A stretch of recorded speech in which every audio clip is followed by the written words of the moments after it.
house on Linden was the cheapest one I toured that summer, and the only one where the landlord didn't ask why a 30-year-old woman wanted to live with 5 strangers. He just handed me a key on a paperclip and said the back door sticks in humidity, and that the previous tenant had left a vacuum in the basement if I wanted it. I think about that paperclip sometimes. The way it bent open a little under the weight of the key, like it had already given up before I got there. I had moved across the country for graduate school. I want to be clear that I wasn't running from anything. People always assume women my age who start over are running. I was just tired of where I'd been, and I had gotten into a program in a small green city with a river through it and red brick buildings older than any building I'd grown up around. And I wanted, very badly, for my life to feel like a different shape. I'd been working in insurance for 7 years. I had savings. I had a fellowship. I had a backpack and 2 suitcases and a box of books I'd shipped ahead, and the box was already on the porch when I arrived, sweating in the August heat with a sticker on the side that said, in my own handwriting, BOOKS, do not crush. The house was tall and narrow, and the color of weak coffee. 3 stories if you counted the attic, which my room was in. There was a wraparound porch that sagged on one side, a kitchen with 2 sinks for some reason no one ever explained to me, and a staircase that turned twice between the first and second floor, with a stained glass window halfway up that threw colored squares onto the carpet in the late afternoon. The carpet was the color of oatmeal. The squares slid across it slowly, like they were looking for something. There were 6 bedrooms, 6 of us.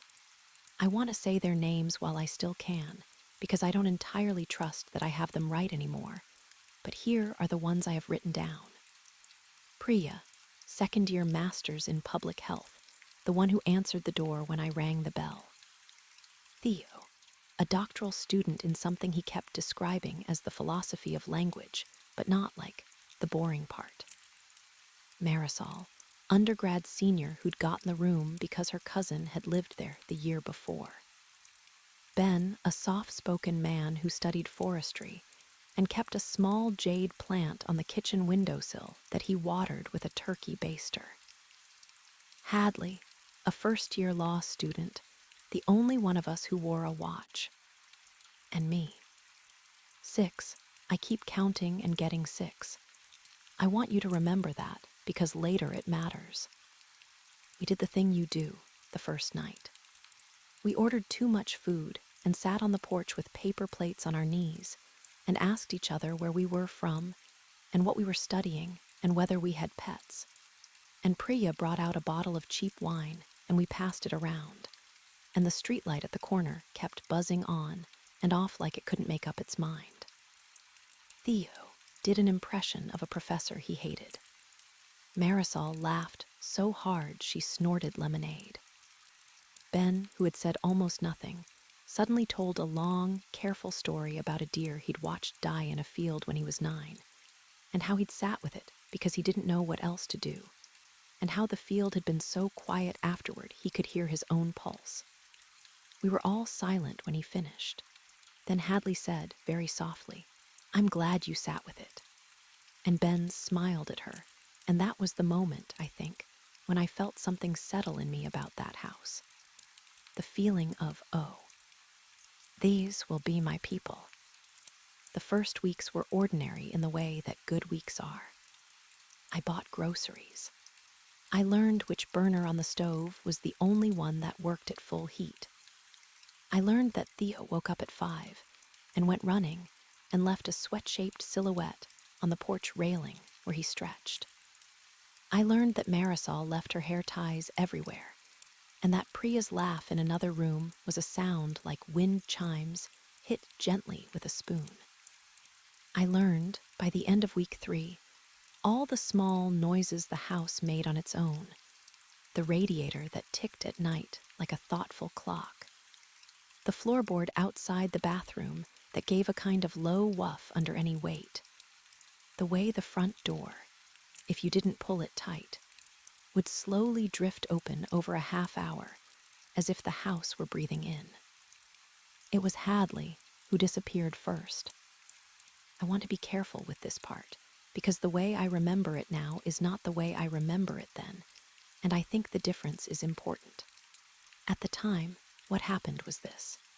I came down on a Thursday morning to make coffee, and Hadley's door was open. Her bed was made. The watch she always set on her bedside table was gone. There were no clothes in the closet. There was no toothbrush in the bathroom cup. The little bowl she kept by the front door for her keys was gone too. Not empty, gone. And there was a fresh dent in the carpet where the bowl's wooden base had pressed for 3 weeks. And that was the only proof I had, that little square of compressed fiber, that anything had ever sat there at all. I stood in the hallway for a long time. The house was doing its morning sounds. Theo was in the shower. I could hear him humming something tuneless. Priya was in the kitchen. I could hear the kettle. The stained glass window was throwing its colored squares. Everything was exactly as it should be, except for the open door and the dent in the carpet and the absence of a person. I went down to the kitchen. I tried to be casual.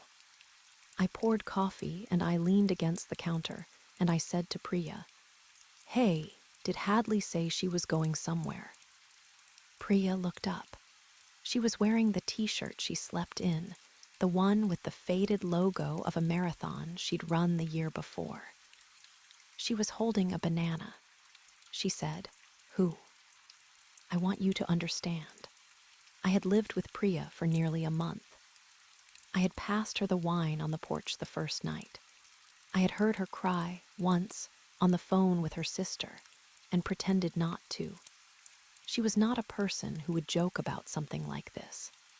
She was looking at me with a face that was completely open, and she was waiting for me to give her enough information to answer my question. I said, "Hadley, the law student. She lives across from me." Lived. She's not in her room. Priya tilted her head. She did the thing she did when she was thinking, which was to press her thumb to the corner of her mouth like she was trying to hold a thought from leaking out.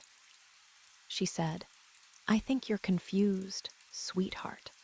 There's no law student here. The room across from yours is empty.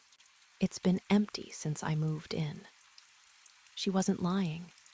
I want to say that as plainly as I can. I have lived with liars. I grew up with one.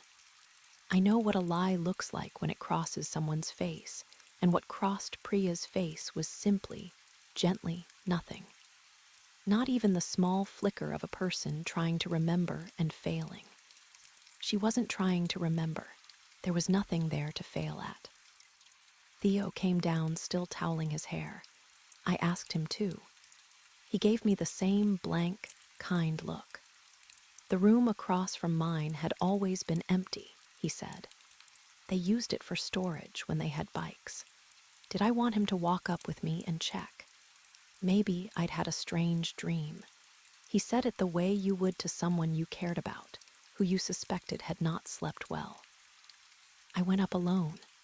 I opened Hadley's door, the empty room across from mine, and I stood in it. There were no boxes, no bikes, just bare floor and a window and the faint smell of dust. The dent in the carpet by the front door was still there. I knelt down in the hallway and I put my fingers in it. It was real. It was the size of the wooden base of a key bowl. I pressed it and the carpet bounced back, slow, the way a tired thing bounces. I want to tell you what I did next, because it is the moment that explains the rest of this story. I went up to the attic and I sat on my bed and I tried very hard not to panic. I looked around my room. I looked at the slanted ceiling and the small round window at the gable end and the desk I'd dragged up the stairs by myself the first day, and I asked myself a very calm question. I asked, what do I know? I knew there had been a woman named Hadley.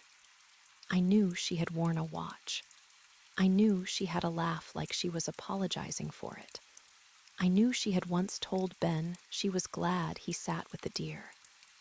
I knew the dent in the carpet was real. And I knew that the people I lived with, who I trusted, who were not lying, did not remember any of it. So I did the only thing I could think of. I opened my notebook and I wrote her name at the top of a page.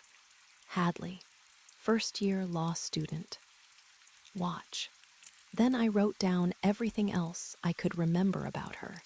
The shape of her handwriting on the chore chart. The brand of tea she kept on the second shelf. The story she'd told about her grandmother teaching her to swim in a lake in northern Wisconsin.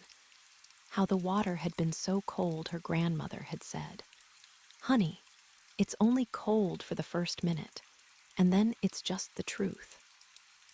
I wrote that down word for word because I didn't want to forget the shape of how she said it. Then I went and got my phone and I took photographs of the empty room, of the dent in the carpet, of the kitchen with its two sinks, of the stained glass window, of the front door, of each of my remaining roommates from a distance while they were doing ordinary things. I told myself that if anything happened again, I would have a record. And I hid the notebook under the loose board in my closet, the one I'd noticed on day 2 and had never told anyone about.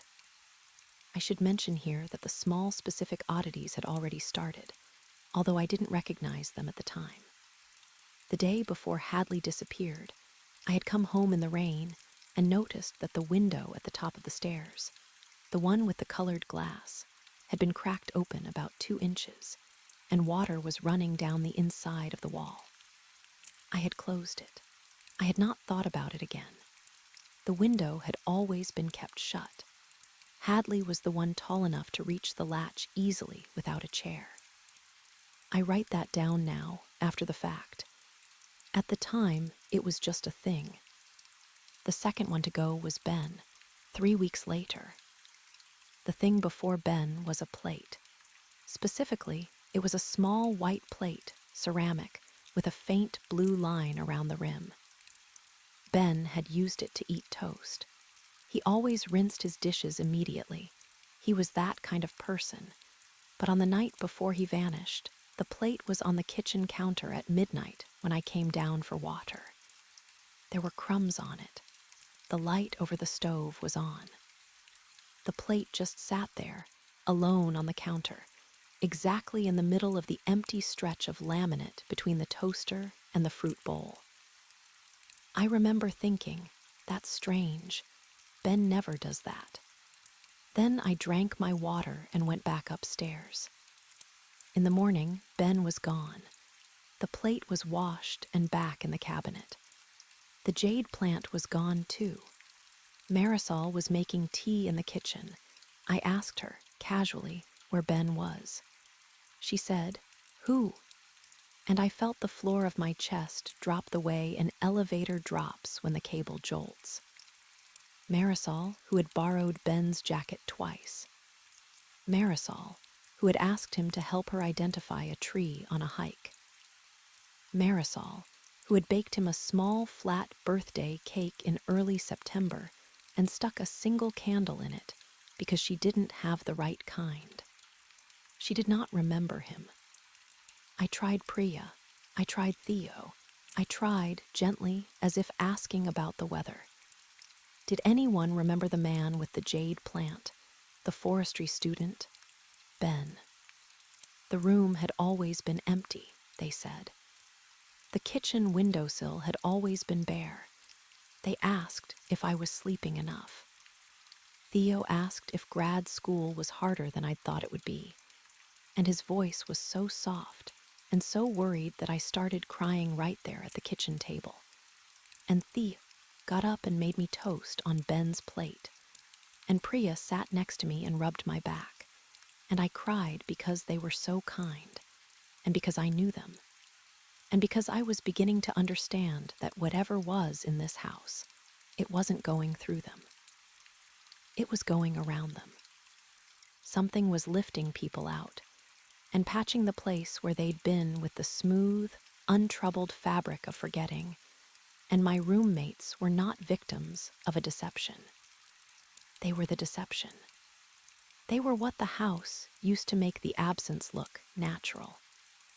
I want to talk for a moment about what it feels like to be the only one who remembers. I don't think there's a word for it. It is not loneliness exactly, although it contains loneliness. It is closer to being awake at 4 in the morning in a house full of sleeping people, except that the people are awake too, and you cannot tell them why you are afraid. They love you. They will get you a glass of water. They will not believe you, because what you are saying does not exist for them, and there is no shape for it to take in their minds. I started taking more photographs. I took them of everything. I wrote longer notes.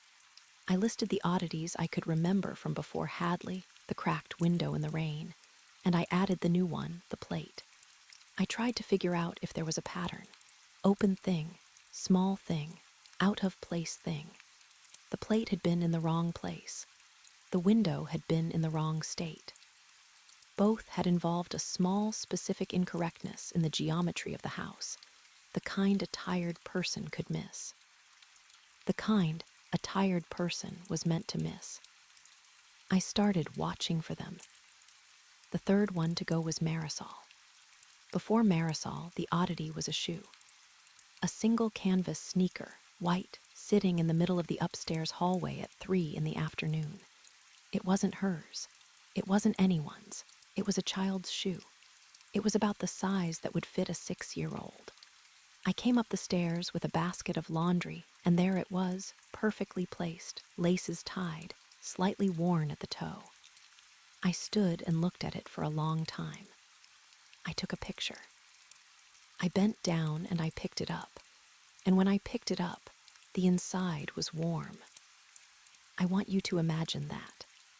The inside of a child's shoe, on a hallway carpet in a house with no children, warm.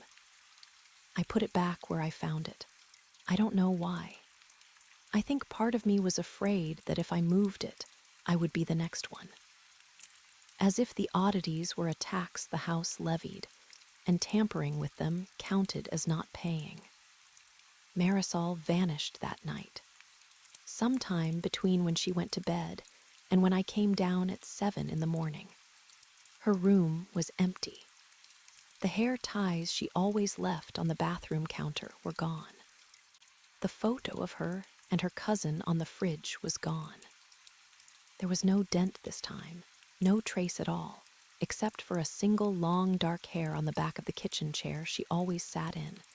And even as I watched it, I couldn't fully believe it had been hers, because I was already starting to lose her shape in my mind. Her laugh, the exact tilt of her face when she was thinking. The hair on the chair could have come from anywhere. From me, even. My hair had grown long that fall. I want to be careful here. I want to say that the forgetting did not happen to me. I remember Marisol. I can still tell you, right now, that she had a small mole on the back of her left wrist, and that she chewed the cap of every pen she used. But the memories did get thinner. They got further away. I think this is the part of the story that I want most to communicate honestly. It was not that I forgot. It was that the texture of the memory, the felt presence of the person, started to feel more like a story I had been told than a person I had lived with.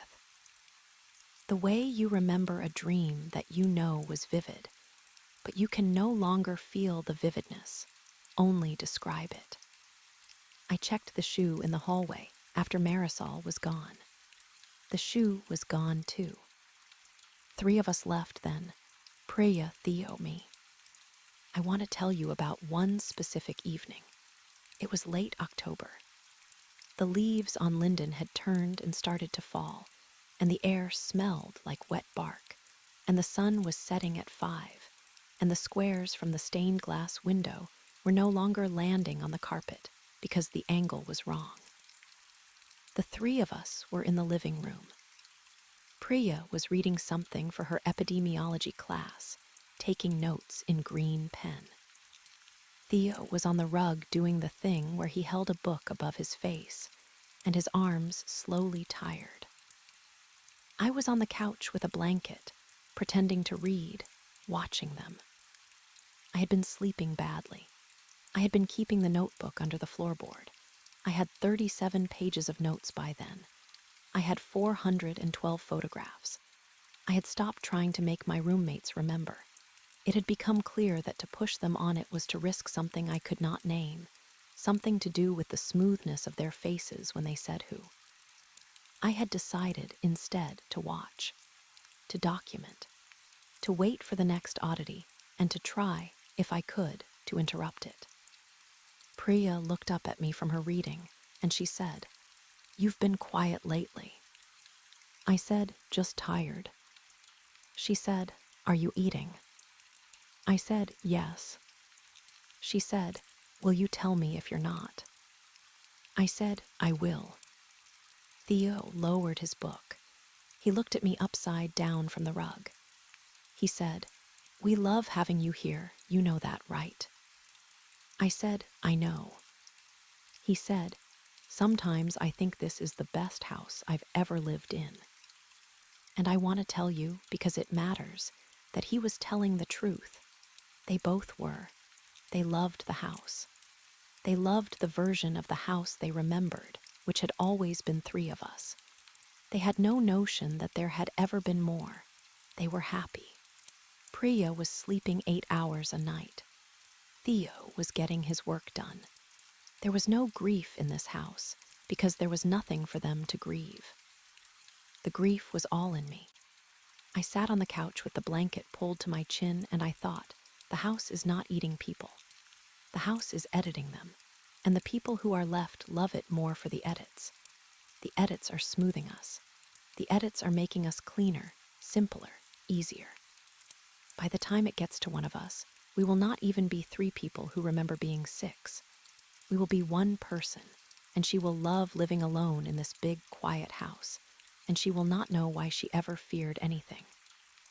That night, I dreamed about the shoe. I dreamed there were many of them in many sizes, lined up along the upstairs hallway like markers of children who had stood there once. I dreamed I bent down and picked up one and put my hand inside, and the warm thing inside the shoe was a heartbeat. The next oddity came 2 days later. It was a sound, faint scratching from inside the wall of my own room in the attic.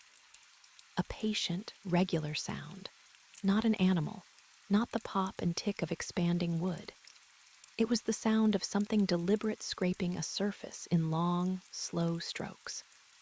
The way you would file something, or sand it, or, perhaps, scratch a word into plaster from the inside. I sat up in bed. I put my ear to the wall. It stopped. I want you to understand the cold of that moment, not chill down the spine. A specific cold in the soft of my throat, like I had swallowed a coin. I sat there with my ear against the wall and my breath held. And then, slow as a thought, the scratching started again, but it had moved. It was lower now, down by the baseboard, the way something would sound if it were going around the room in a circle, very gently, dragging a fingernail along the inner skin of the wall. I did not sleep that night. I sat on the floor of my room and I wrote in the notebook. I drew a diagram of where the sound moved. I marked the times to the second when the scratching paused. The pauses were not random. They came in groups of 3. 3 pauses, then a long stretch of scratching, then 3 pauses, then a long stretch. Like breath, like rest beats in a piece of music. The scratching stopped at 4 in the morning. I went downstairs at 6. I made coffee. Priya came down at 7. She was alone. I want you to understand. She came down alone. She made tea and stood at the window and asked if I'd seen her green pen, and I waited for Theo to come down too, because Theo came down at 7:15 every day, but he didn't, and I knew before I knew. Priya did not remember Theo. She did, however, remember everything else. She remembered me. She remembered our schedules. She remembered Linden Street. She remembered the leaves were turning. She remembered her own life from before the house. She just didn't remember the man who had lived on the second floor and run at 5 in the morning and read books on the rug with his arms above his face. The room he'd lived in had always been a sewing room, she said, although neither of us sewed. Someday someone would use it for sewing. I almost laughed. I think I did laugh, a little. Priya looked at me, concerned, and I waved her off and said something about not having slept well. And she rubbed my back the way she had after Ben. Except now, she didn't remember Ben either, and she didn't remember rubbing my back the first time. And the comfort she was offering me was the fresh, clean comfort of someone who thought I was simply a tired person on an ordinary morning. I want to talk about Priya, because Priya was the last one with me, and I loved her. I had not let myself love any of them once it started, but Priya had been there from the first night, and Priya was kind in a way that did not perform kindness. And Priya, on that morning in late October, was the only person in the world who knew my name and meant it, even though her version of me was thinner now, lighter, a person who had only ever lived in this house with her. I made a decision that morning. I decided to try to leave. It is hard to explain why this had not been my first response. It had, of course, been my first response. I had thought about it after Hadley. I had thought about it after Ben. I had even packed a bag after Marisol and stood in the kitchen with my keys in my hand. But every time I thought about it concretely, about getting in my car, about driving to a hotel, about calling my mother and saying come and get me, I could not finish the thought. I would get to the part where I told someone what was happening, and the words would arrive in my mouth as the words of a person who had lost her mind. I would imagine my mother's face. I would imagine the careful tone of a hotel clerk. I would imagine, worst, the expression on Priya's face if I tried to take her with me. The open, uncomprehending kindness of a person who would say, of course, sweetheart, but who would be packing for a vacation, not an escape, because there was nothing she needed to escape from. The house had not edited her into a captive. It had edited her into a happy person.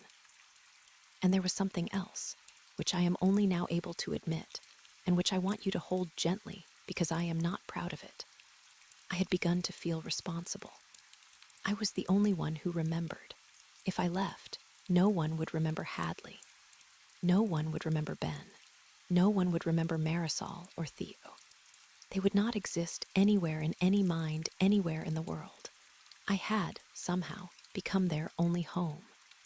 The notebook under my floorboard had become a kind of ark. I could not leave the ark. So what I did instead was, I started looking. I went into every room of the house. I went into the basement, where the vacuum the previous tenant had left was still standing in the corner with its cord wrapped neatly around its handle. I went into the attic crawl space behind my own closet. I knocked on walls. I measured rooms. I drew floor plans. I compared the floor plans I drew now to the floor plans I had drawn the first week, when I had been sketching out where to put my furniture. I am telling you this because in the comparison I found something, and the something is the closest thing I have to an answer, and I want to say it carefully. The house was the same size on the outside. It was not the same size on the inside. The hallway upstairs was shorter than it had been in August. Not by a lot, by maybe the width of a doorway. The kitchen was the same. The living room was the same. But the upstairs hallway, where Hadley's room and Ben's room and Marisol's room and Theo's room had been, had quietly compressed. The doors were still there, but the spaces between them were not. When I measured, with a tape measure I had borrowed from the basement, the hallway was 11 feet long. In my August sketch, with my own handwriting on it, I had written 15 feet, 3 inches. 4 feet of hallway gone, quietly, without a single nail being driven, without a single person hearing it happen. I sat on the floor of the upstairs hallway with the tape measure in my hands, and I understood, in a way that I had not understood before, that the house was not a house. Or, more precisely, that the house was a house in the way a stomach is a room. The house was eating us, and like any stomach, it was tightening as it emptied. The shoe in the hallway, the plate on the counter, the cracked window in the rain, these had not been clues for me. They had been the small, specific incorrectnesses that always appeared in the geometry of a house when it was about to digest one of its occupants. They were as natural to the house as a stomach gurgling. The reason I could see them was that I, for whatever reason, was the one whose mind had not been smoothed. I want to tell you why I think I was the one. I have a theory. I cannot prove it. I am 30 years old, and I came to this house alone, and I came not running but tired, and I came with 7 years of paperwork in my head, insurance forms, claim forms, audit forms, the long, patient work of recording what had happened to people. I know how to write things down. I know how to record. I think the house had a harder time editing a person who had already made a habit of refusing to forget. I think my notebook was an antibody. I do not know if that is true. It is what I tell myself. I went down to Priya. She was in the kitchen, slicing an apple with a small paring knife. I sat at the table and I watched her hands. I memorized her hands, the shape of her thumbnails, the way she held the knife. The small scar on her index finger that she'd told me, weeks ago, came from a childhood fall against a piece of fence wire. I memorized her because I knew, in the way you know the weather is about to change, that she was next. The oddity for Priya appeared that evening. It was the stained glass window halfway up the stairs. The colors were wrong. The squares it threw onto the oatmeal carpet had always been red, blue, and a kind of green gold. That evening, when I came down, the squares were red, blue, and gray. There was a gray square on the carpet. It was the size of the pane that should have been green gold. I went up to the window and I looked at it. The pane was gray, not broken, not dirty. Just gray, a soft, uniform gray, like a slice of an overcast sky cut and fitted into the leading. I touched it. It was glass. It was warm under my fingers, the way a pane warms in afternoon sun, except it was evening, and the sun had set an hour before. I went back down to the kitchen.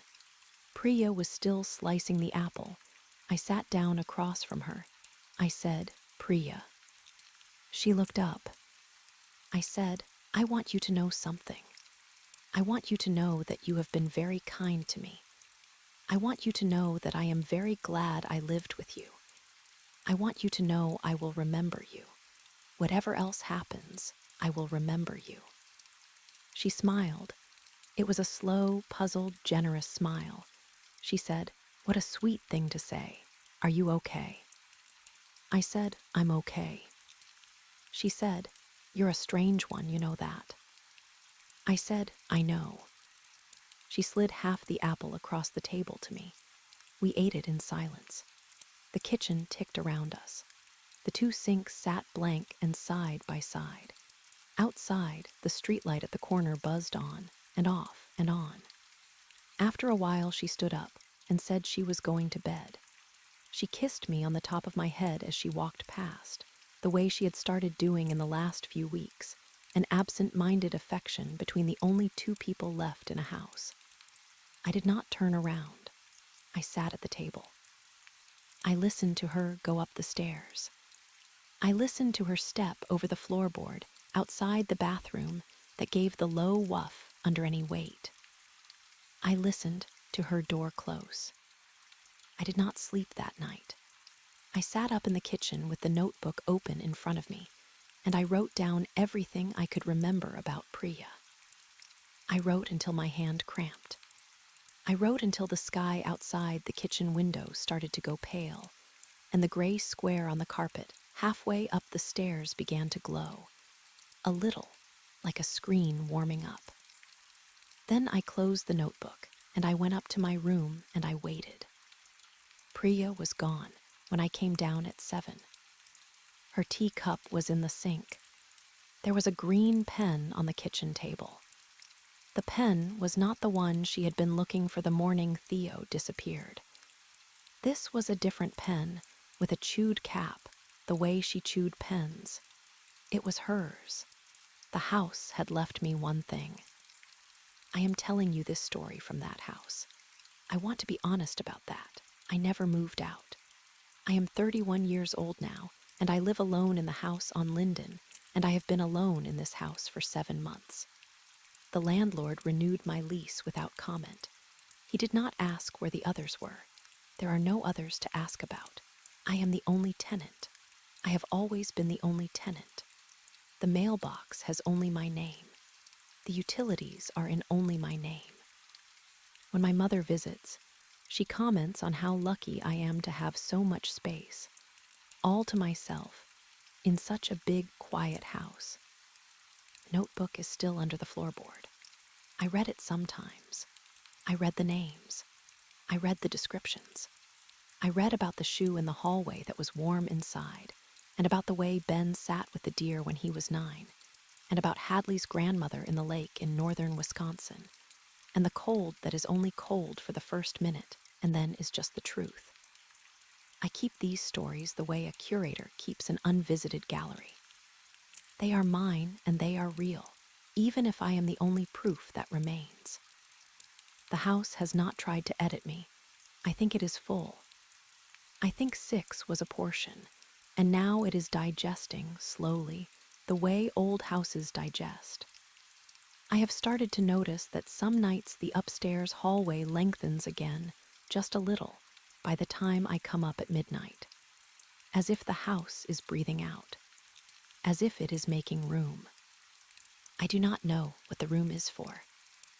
I have thought more than once about leaving. I have packed a bag again. I have stood in the kitchen again, with my keys in my hand. I do not leave because I am the keeper of the names, and because I am afraid that the moment I cross the property line with my notebook in my bag, the names will fall out of my head like change from a torn pocket, and Priya and Theo and Marisol and Ben and Hadley will finally, fully, be no one. I do not leave because the house, for reasons I cannot fully explain, has come to feel less like a predator and more like a witness. A patient, slow, attentive thing that is keeping me, in its way, the way I am keeping them. Sometimes late, I sit on the staircase under the window. I watch the squares on the carpet. The gray square is still there in the evenings, the same soft, cloudy gray. It is the size and shape of a person folded in. I do not touch it. I do not step into it. I sit beside it, and I read aloud from the notebook, quietly, the way you would read a bedtime story to a child who is almost asleep. I read Hadley's grandmother. I read Ben's deer. I read Marisol's birthday cake with the wrong candle. I read Theo's tuneless humming and Priya's chewed pen. The house listens. I know it does. The radiator ticks more slowly when I read. The floorboards do not wuff. The streetlight at the corner steadies and stops buzzing, just for those minutes, as if even the street outside is holding still to listen. When I am finished, I close the notebook, and I go up to bed, and I lie in the attic under the small round window at the gable end, and I listen for the faint scratching from inside the wall. Some nights it is there. Some nights it is not. On the nights it is there, it is gentle, in groups of 3 pauses like breath, like rest beats in a piece of music, and I have started slowly, to feel that it is not threatening. It is simply how the house thinks. It is simply the sound of something patient, going around the room in a slow circle, keeping me the way I am keeping them. I do not know how this ends. I do not know if there will be a morning when I come down and find a small, specific incorrectness in the kitchen. A single shoe, a plate in the wrong place, a window cracked in the rain, and know that it is mine. I do not know if, on that morning, the notebook will go with me, or if it will remain under the floorboard for some new tenant to find. A new 30-year-old woman who has come to the small green city to start over, who will read my handwriting and feel something stir in her chest that she cannot name. If you are her, I want you to know that you are not the first. I want you to know that the dent in the carpet by the front door is real, even when you are told it is not. I want you to know that the upstairs hallway used to be 15 feet, 3 inches. I want you to know my name. It is the one written on the inside cover of the notebook, in steady, careful, insurance clerk handwriting, above all the others. Please read it aloud sometimes. The house listens.